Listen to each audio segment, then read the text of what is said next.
and good evening, everyone. Thanks for joining us for this special New Hampshire Chronicle, and special because it is just for kids. Yeah, it's all about the kids tonight. During this time when we have to stay at home with our families and our kids, so we're getting a lot of questions from them about the pandemic, about what's going on. Some of them we can answer, but some we need a little bit of help with. And to answer some of those questions, we decided to enlist the help of a special friend at WMUR, our state epidemiologist, Dr. Chan. Dr. Chan, thanks for joining us. It's great to be here. Thanks so much for inviting me. Yeah, Dr. Benjamin Chan's become a familiar face on WMUR. And I'm not a kid, but I want to sneak in the first question here. What exactly is an epidemiologist? Oh, great question. So an epidemiologist is just a long word for someone who works to study diseases and health problems across populations like communities and states, and tries to figure out how to keep people healthy and how to prevent diseases from spreading and making people sick. All right, the first kid to ask a question is going to be my daughter, Evie. Evie, come on over here. Do you have a question for Dr. Chan? Yeah. What is the virus and why is it called corona? Great question. So, Evie, if you've ever had the common cold, that is something that's caused by a virus. And so a virus is just a type of bug, so to speak, that can make someone sick. And there's different types of organisms and bugs that can make people sick, bacteria, viruses. There are a large number of different viruses that are out there that can make people sick. And so every year people come down with coughs and colds. Maybe you hear about the flu or the stomach bug. Many of these types of sicknesses are caused by viruses. In fact, most of the time when kids such as yourself get sick, most of the time it's from a virus. Evie, I don't know if you've seen pictures, for example, online or in the news of a little ball with spikes whenever someone is talking about the coronavirus. But those little spikes look something like a crown, I think. And so the name coronavirus comes from another language, I believe Latin, which means corona means crown. And so the pictures that you see of coronaviruses with the little spikes, that's how it came up with its name of coronavirus, or a virus that looks a little bit like a crown. Really? So they named a virus after what it looks like?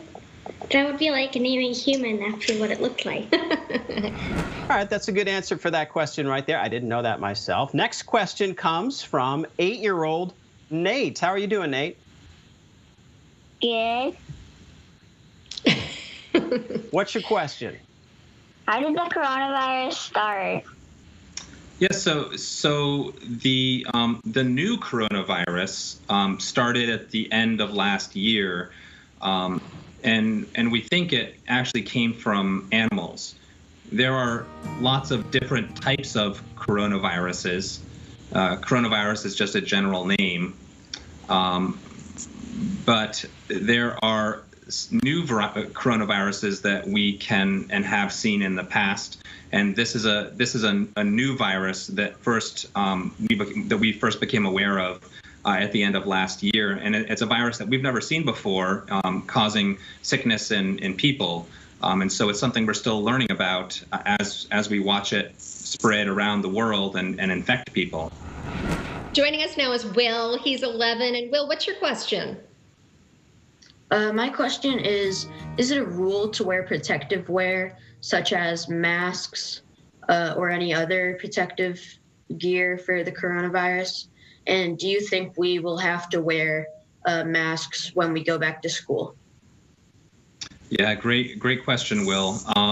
So certainly there are a number of different pieces of protective gear that we want healthcare providers like doctors and nurses, dentists to wear when they're caring for people, because they're sometimes examining their mouth or looking in their mouth. They're up close and personal with people. So to protect our healthcare providers, there are a set of what we call personal protective equipment that we want them to wear.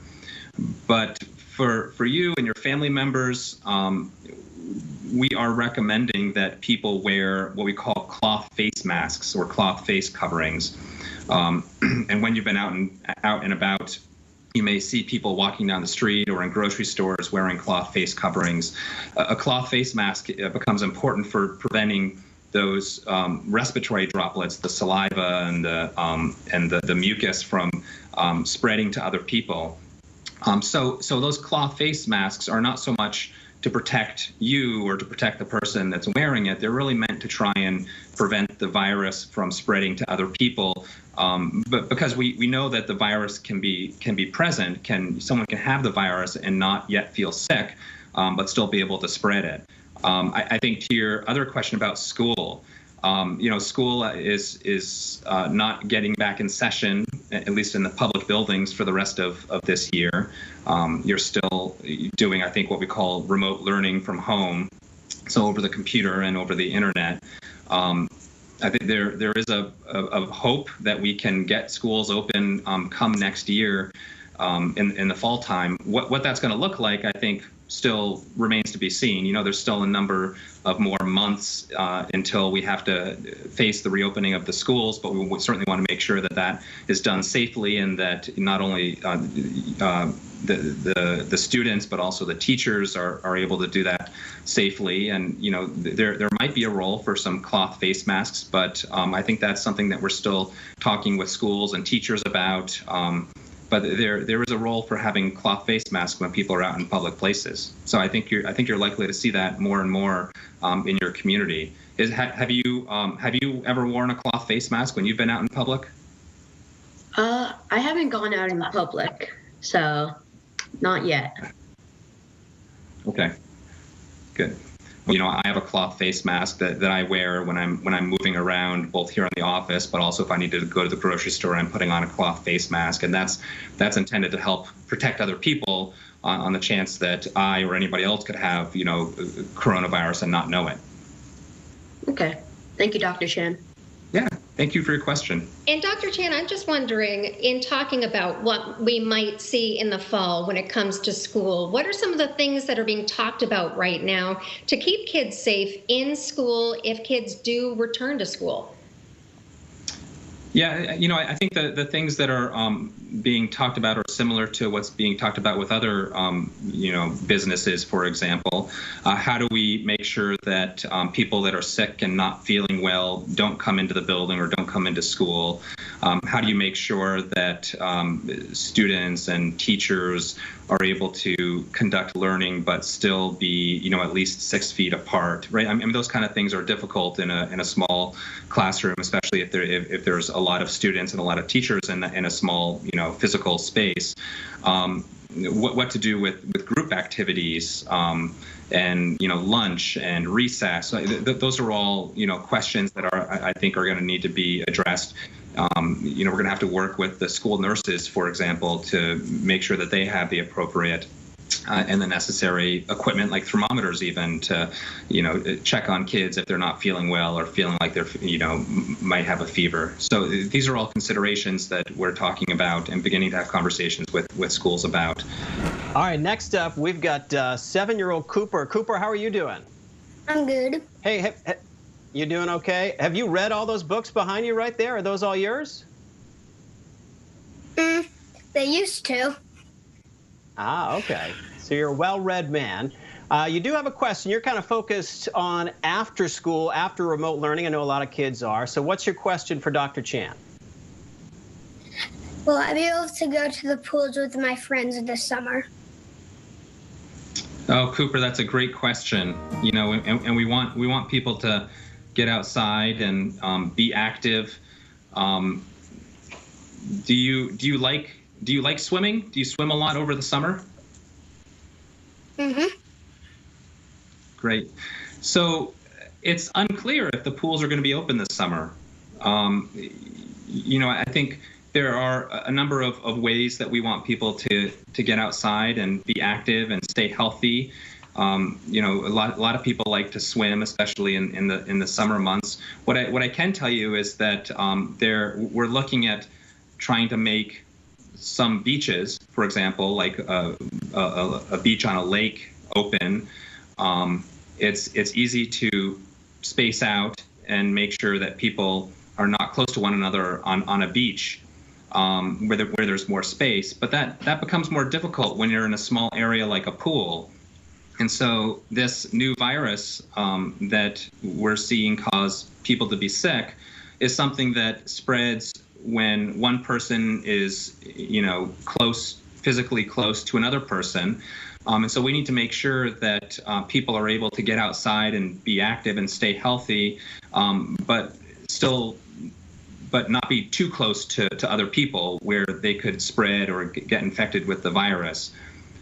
So whether pools will open up this summer or not, I think is still a little bit of an unknown. We don't really know. That's hopefully still a month or two away. It's a little cold right now to be opening up pools and going swimming outside. But we're going to be seeing how this new virus spreads over the next, number of weeks and month or two. And we'll have to make that decision soon so that you and others can try and get outside and be active and stay healthy. Of course, Dr. Chan, the kids want to cool off once it gets really hot. So are we going to see families that are getting out the sprinkler again, or maybe the slip and slide at home to cool off the kids? Yeah, that's so Cooper, do you have you ever used a slip and slide, or do you have a little pool or sprinkler at home that you've used? Well, me and my brother like to do squirt gun battles, so. Oh. That works. Yes. Who usually wins that one? We usually just squirt each other. We don't usually do winning, but I usually get hit the most. Well, maybe that's not such a bad thing though. In the summer when it's hot, maybe it's good to be hit the most with a squirt gun. Aaron likes to be like a target practice type of thing for a water blaster. So Cooper, if you ever need anybody, call her up. Okay, she wants to cool off too. If you need backup. Water balloons, also a lot of fun. Our next question comes from Natalia. She's 10 years old. And Natalia, what's your question for Dr. Chan? Dr. Chan, can animals get coronavirus? Natalia, that's another great question. Do you have animals at home? Do you have any pets? Yes, I do. I have 2 of them. What kind of animals do you have? Dogs. 2 dogs. Okay. I actually have a couple of rabbits at my house, but they're not the kind of animals that go outside. The short answer to your question, I think, is that yes, we believe it is possible for some animals to get coronavirus, or at least this new coronavirus. We don't believe it happens that commonly. There's only been a few situations identified so far where animals have been infected with the coronavirus. And usually those animals have been in close contact with a person with this new coronavirus, infected with this new coronavirus, with COVID-19 is what we call it. So I think we're still learning about how this coronavirus can potentially infect pets, but there have been some situations where it has occurred. There have been some tigers, I think, in New York that were identified to be infected with this coronavirus. There was a couple of cats, reports of cats that have become infected. There have been some reports of dogs that have become infected. There hasn't been any evidence, though, that pets have transmitted it to humans, and so we don't think that this is a way that coronavirus is going to, primarily spread to people. We don't believe it's going to likely spread from pets to people, but pets are part of people's families, and so if someone gets sick with this new coronavirus, if someone gets sick with COVID-19, one of the recommendations is to treat a pet like any other family member and try and not let that pet come into close contact with someone with COVID-19. And when someone is out walking their dogs, for example, to make sure that those dogs and those pets are on a leash and not running around to other people. Do you ever take your dogs for walks outside? Yes, I have. Good. And it's important for you to get outside and walk your dog and stay active and healthy, and make sure your dog stays active and healthy as well. Thank you. Thank you.